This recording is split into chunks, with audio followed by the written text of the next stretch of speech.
Hello दोस्तों, मैं दीपक मिश्रा स्वागत करता हूं अपने यूट्यूब चैनल वो भयानक यादों में।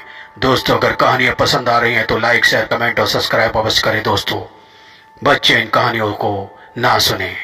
दोस्तों, आज की कहानी है यम दंड।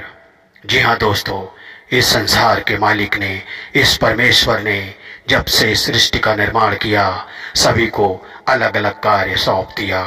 देवताओं को अलग कार्य सौंपा और वहीं यमराज को एक अजीबोगरीब कार्य सौंप दिया।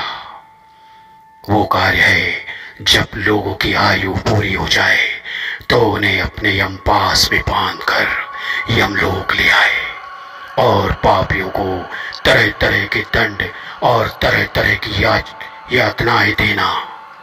तो दोस्तों, एक दिन यमराज और देवताओं में आमना सामना हो गया।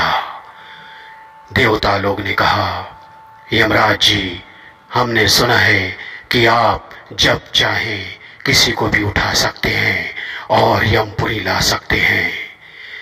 यमराज ने कहा, आपने सच सुना, मैं जब चाहूं किसी को भी उसकी आयु समाप्त होने पर यमपुरी ला सकता हूं, मुझे कोई नहीं रोक सकता है।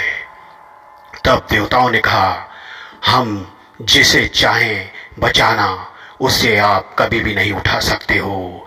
इसी बात पर यमराज और देवताओं में भिड़ंत हो गई, बातों की बहस छिड़ गई। उन्होंने कहा, ऐसा एक प्रयोग किया जाए, ये देखा जाए कि देवता किसे बचा सकते हैं यमराज से।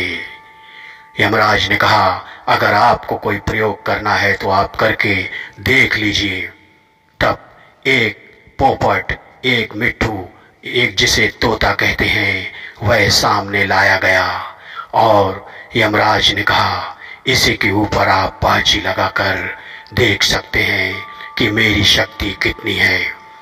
आप इस तोते को दुनिया में, इस त्रिलोक में कहीं पे भी ले जाके छुपा दीजिए और पूरी ताकत लगा दीजिए इसे बचाने के लिए। कल प्रातःकाल सूर्योदय के समय यह मृत्यु पाया जाएगा। मैं इसकी आत्मा को हमेशा के लिए यमपुरी ले जाऊंगा। देवताओं ने कहा, ठीक है, हम भी देखेंगे, हम इसे बचाएंगे और आप इसका कुछ भी नहीं बिगाड़ सकते। यह बात तय हो गई और देवताओं ने उसे, तोते को ले जाकर 7 समुद्र उस पार एक गुफा के अंदर रखकर गुफा का दरवाजा बंद कर दिया और चले आए। सुबह यमराज और देवताओं का आमना सामना हुआ। दोनों एक दूसरे को देखकर मुस्कुरा रहे थे। यमराज ने कहा, कहिए, आपका वह तोता कहाँ है? देवताओं ने कहा, आप बताइए कहाँ है, हम क्यों बताएं? हमने तो उसे ऐसी जगह रखा है, वहां तो कोई परछाई भी नहीं पहुंच सकती, आपकी तो बात ही नहीं। तब यमराज ने कहा, देवताओं, तुमने मेरा कार्य बहुत ही आसान कर दिया था। तुमने जिस गुफा में, जिस 7 समुद्र उस पार गुफा के अंदर उसे छोड़कर आए हो, उसकी मृत्यु वहीं पर होनी थी।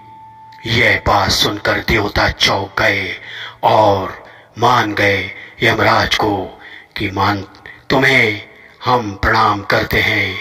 यमराज ने कहा, जिस परमेश्वर ने तुम्हें कार्य सौंपा है उसी ने मुझे भी कार्य सौंपा है। इसके लिए हमें अपने अपने कार्य पर ध्यान देना चाहिए। तो दोस्तों, कैसी लगी कहानी? अच्छी लगी हो तो लाइक, शेयर, कमेंट और सब्सक्राइब अवश्य करें। Good night, good night.